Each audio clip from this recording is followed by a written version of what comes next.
Oke, bismillahirrahmanirrahim. Assalamualaikum warahmatullahi wabarakatuh. Ketemu lagi bersama saya, Dedi Mulyono, di channel PKS TV Kota Bogor. Dan seperti biasa, di setiap Kamis sore ini, kami selalu mempublish di salah satu rubrik kami, yaitu Di Pojok Kita Santai.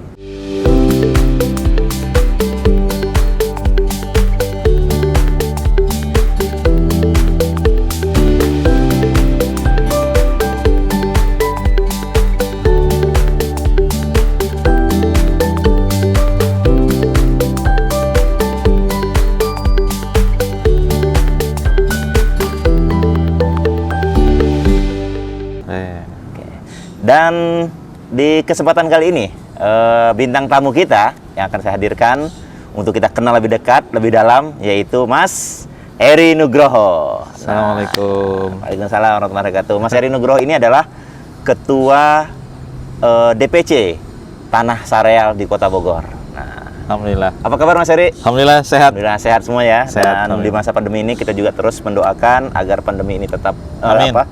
kita terus mendoakan agar pandemi ini segera berlalu, Mas Eri ya. Siap. Mudah-mudahan nanti Amin. aktivitas Amin. masyarakat juga bisa semakin normal. Amin, insya Allah. Mas Eri, Baik. biasanya kalau di sesi ini atau di segmen ini saya sering tanya, Mas Eri ini Ketua DPC Tanah Sareal dan sebelumnya beliau ini adalah manajer Dapil PKS di Tanah Sareal tahun 2019. Benar ya Mas Eri ya? Betul sekali. Dan Sobat PKS semuanya, di Tanah Sareal ini kita di tahun 2019 kemarin itu mendapatkan 22.000 lebih suara di Tanah Sareal. Betul ya Mas Eri ya? Betul. Dan itu menghasilkan 2 kursi aleg di Kota Bogor, yaitu ada Pak Haji Muas dan Pak Haji Karnain. Mas Eri, boleh tanya dong Mas Eri? Silakan. Bisa dapat 22.000 suara itu. Wow. Dan waktu itu kan Mas Eri jadi manajernya itu ya. Mengelola 10 caleg ya. Mengelola caleg dan bisa dapat sampai 22.000 itu, dan itu kenaikan yang luar biasa bagi Tanah Sareal. Itu gimana ceritanya? Ya, bismillahirrahmanirrahim. Assalamualaikum warahmatullahi wabarakatuh. Jadi jurus pertama di PKS yang selalu berlaku itu adalah kekuatan tim. Itu yang pertama. 10 caleg nggak dibantu sama kader, nggak mungkin dia bisa. Sebaliknya juga, kader nggak ada calegnya, kayak mana mau menang gitu kan? Gitu. Jadi kekuatan tim yang caleg dan kader bekerja sama. Fantastis kalau menurut saya itu, fantastis 22.000 dan kalau nggak salah itu sedikit lagi dapat 3 kursi ya Mas Eri ya. Yang namanya hampir tuh hampir yang namanya hampir itu selalu menyebalkan. Menyebalkan, betul. Jadi kekuatan tim ya Mas Eri pada itu ya. Nah, ini mengelola 10 CAD pada waktu itu, termasuk juga mengelola kader yang ada di Tanah Sareal untuk bergerak di mobilisasi itu, gimana pengalamannya? Itu kan pengalaman pertama ya, seumur umur ngelola SDM, ngelola logistik, ngelola kegiatan di lingkup kecamatan, bukan event organizer, tapi memenangkan pemilu gitu. Latihannya nggak ada, sekolahnya nggak ada gitu. Iya. Kalau nggak di PKS nggak dapat. Nah, kok namanya juga manusia, konflik itu pasti ada. Saya juga pernah diomelin sama caleg. Dimarahin pernah, diomelin pernah, kasih masukan apalagi. Ya, tapi diterima karena emang harus begitu jalannya. Yang saya lakukan pertama adalah kesediaan caleg untuk bekerja di wilayah yang mereka punya akses. Itu harus bersedia. Kalau mereka minta wilayah, berarti harus tanggung jawab di situ. Saya mau kebun pedas misalkan, ya udah tanggung jawab sama kebun pedas sepenuhnya. Jangan ditinggalin. Namanya tadi determinasi menukik ya. Saya mau di sini, mau di sini. Itu biasanya resikonya suaranya kecil gitu. Nah, itu kesediaan bertanggung jawab. Kemudian kedua, setiap caleg itu harus mau bekerja sama dengan struktur ranting yang ada di semua kelurahan. Oke, di ranting setiap kelurahan ya. Jadi nggak boleh jalan sendiri gitu. Karena keberadaan struktur itu yang sangat membantu mobilisasi kader di setiap kelurahan. Gitu. Yang ketiga, tentu ini ada aspek funding ya, pendanaan. Di PKS itu, alhamdulillah, nggak ada sponsor. Nggak ada sponsor dari siapapun. Sponsornya siapa ya? Setiap kader yang ada di PKS di Tanah Sareal. Ini istilahnya sundukuna juyubuna. Itulah bahasa Prancisnya ya. Sundukuna juyubuna. Setiap orang berkontribusi dengan iuran masing-masing gitu. Ya kemarin alhamdulillah ada yang infak, dia nggak mau infak uang tapi maunya saya bikinin bendera, bikin kaos, gitu ya. Bikin stiker. Okay. Jadi ya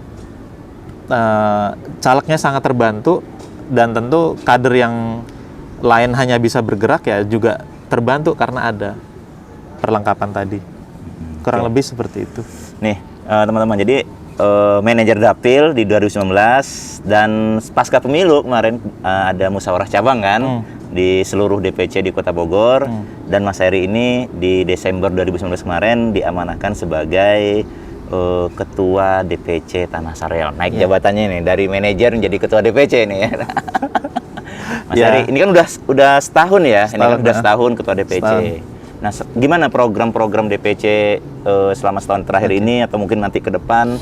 Tentu tadi mengelola 22.000 suara gitu kan. Kan ini kan mereka sudah mempercayakan pada PKS kan. Artinya gimana nih respon dari struktur Tanah Sareal, DPC Tanah Sareal untuk memelihara, mengelola lah konstituen tersebut. Oke. Muscap Desember 2019. Kemudian nggak lama kemudian COVID masuk. Oh yes. Ya, jadi Maret 2020 resmi Indonesia dinyatakan terinfeksi COVID.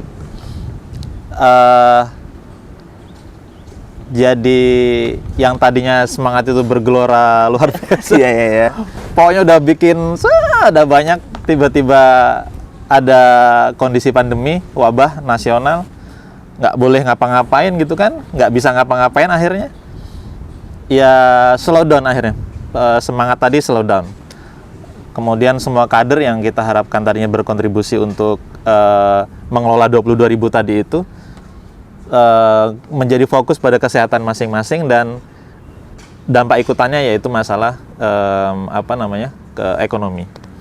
Nah, tetapi luar biasanya yang tadinya dikira kita nggak bisa ngapa-ngapain total selama pandemi COVID-19, masih selalu ada ruang untuk kita menunaikan janji. Janji kita ini kan PKS melayani umat, PKS melayani rakyat, gitu. Yang pertama, selama pandemi, karena babnya masalah kesehatan, yang tidak pernah bisa nganggur itu adalah ambulan PKS Tanah Sareal. Ya. Hampir seminggu atau setiap hari itu selalu ada saja warga yang membutuhkan ambulan. Itu yang pertama.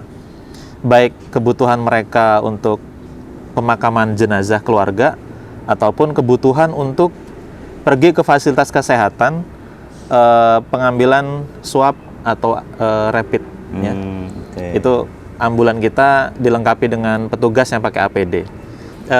Berikutnya setelah ambulan, ini ada terkait dengan dunia pendidikan. Jadi ketika musim peralihan tahun ajaran baru dari 2019-2020 ke 2020-2021, banyak keluhan dari orang tua siswa yang masuk terkait dengan kesulitan mereka untuk bahasanya menebus ijazah.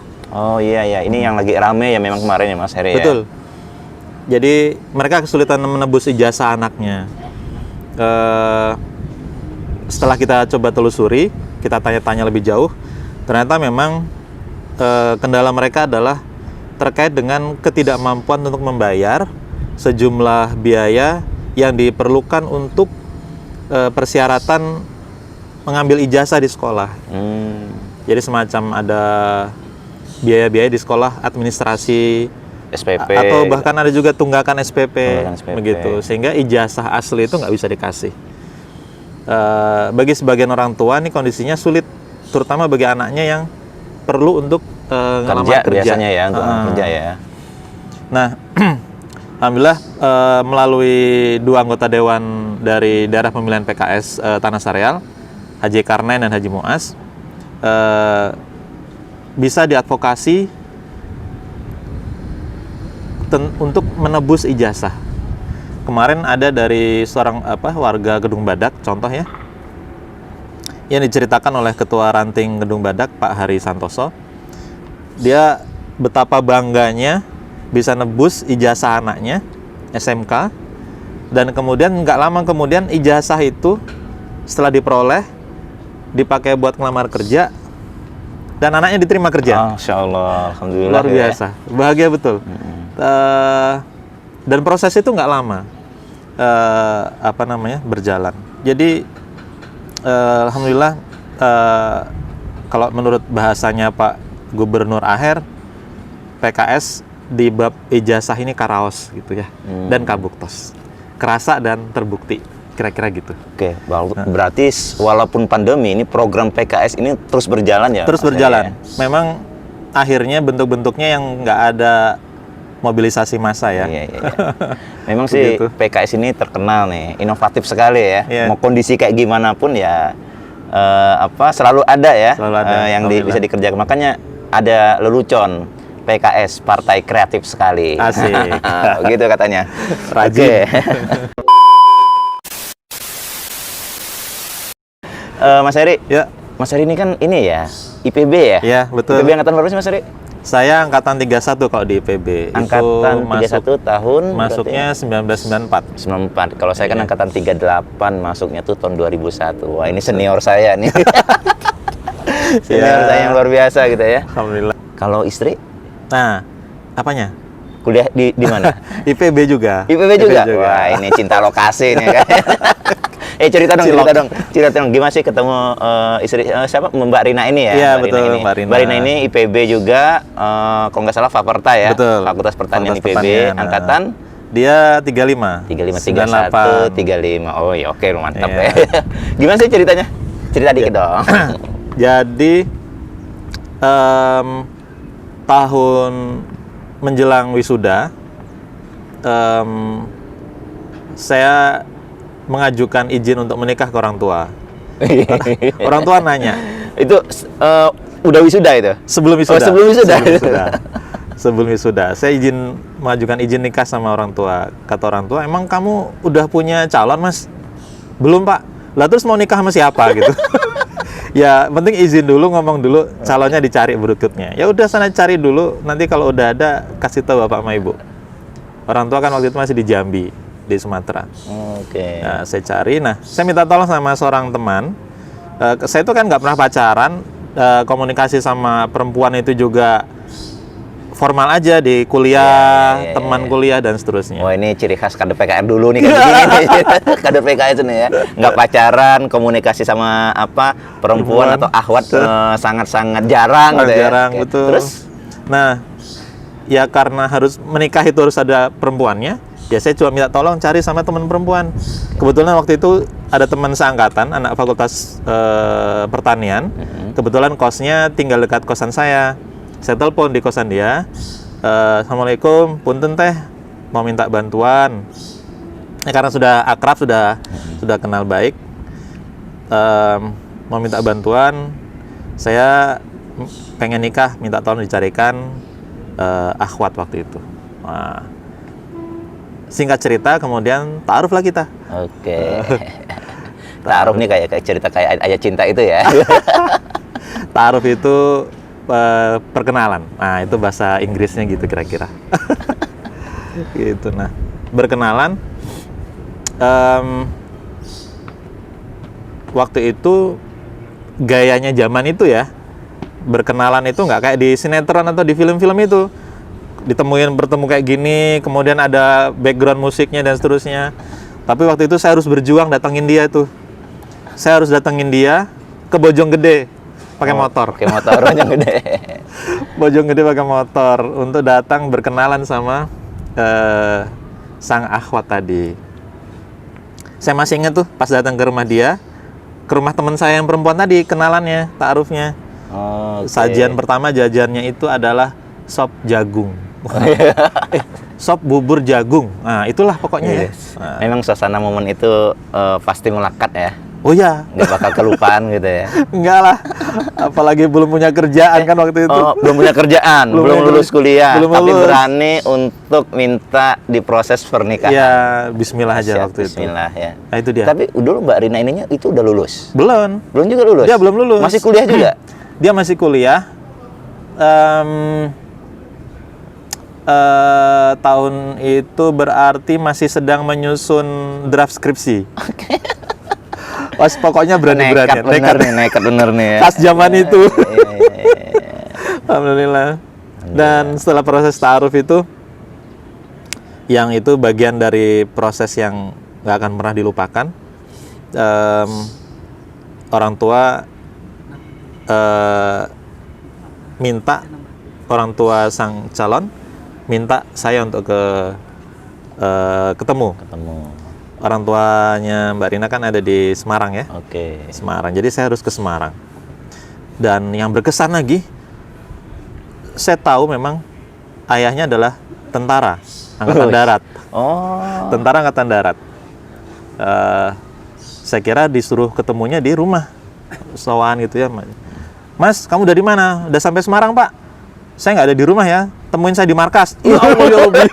Jadi masuk ke markas tentara. Masuk ke markas tentara, ya Allah ya Rabbi. Wah, dikenalin ini calon apa katanya Bapak waktu itu. Ini anak laki-laki saya gitu istilahnya. Datang ke markas tentara di Kodim. Gemetaran ya. Gemetaran lah, iyalah di markas tentara, Pak. Tapi waktu itu respon dari calon mertua pada waktu itu ya.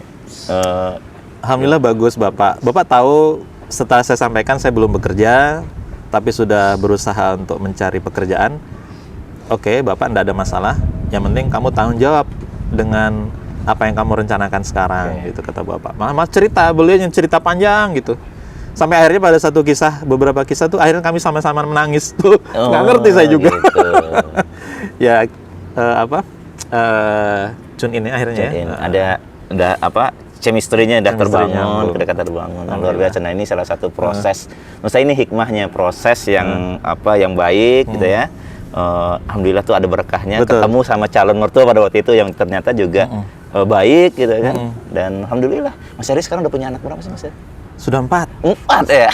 Kalau usia sekarang berapa sih, Mas? Saya berarti sekarang 4, masuk 44. 44 punya anak 4. Luar biasa. Di Alhamdulillah. tengah kesibukan bersama dengan istri beliau, dengan ada 4 orang anak, tentu dengan pekerjaannya, ini ternyata masih all out juga untuk membantu PKS di Tanah Sari. Alhamdulillah.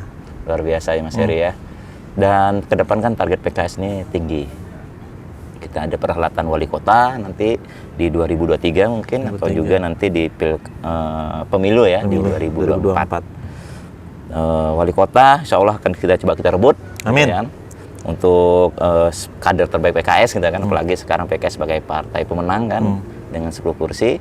Dan pileg juga demikian, ya amanat dari DPW mengamanatkan pada kita itu juga berkali-kali lipat suaranya ke depan. Amin, amin, insyaallah. Mas Heri, terakhir mungkin Mas Heri bisa sampaikan ke kita, ke pemirsa juga, kira-kira apa yang harus kita lakukan ke depannya ya untuk menyambut semangat kemenangan ini. Oke.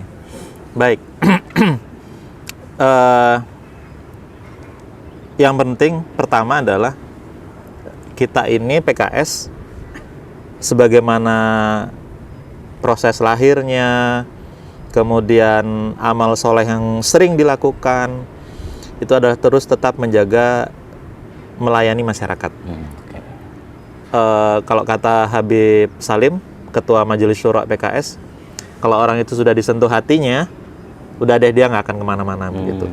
Nah, salah satu cara menyentuh hati itu adalah kita membantu mereka, melayani mereka menemani mereka gitu.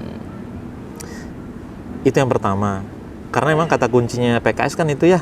Apalagi sekarang tagline Munas kemarin, PKS pelayan rakyat. Oke. Bersama melayani rakyat. Bersama melayani rakyat. Ya udah deh seperti itu. Apalagi kemudian perubahan identitas logo seperti di belakang ini ya. Menjadi partai Islam yang rahmatan lil alamin. Udah deh. Gimana caranya itu kita bisa terjemahkan. Buat saya yang di lapangan, ya gimana caranya PKS ini tetap bisa melayani masyarakat secara maksimal. Gitu Pak. Oke, alhamdulillah. Mas Eri Nugroho, Ketua DPC PKS Tanah Sareal sudah bersama kita lebih dari 20 menit.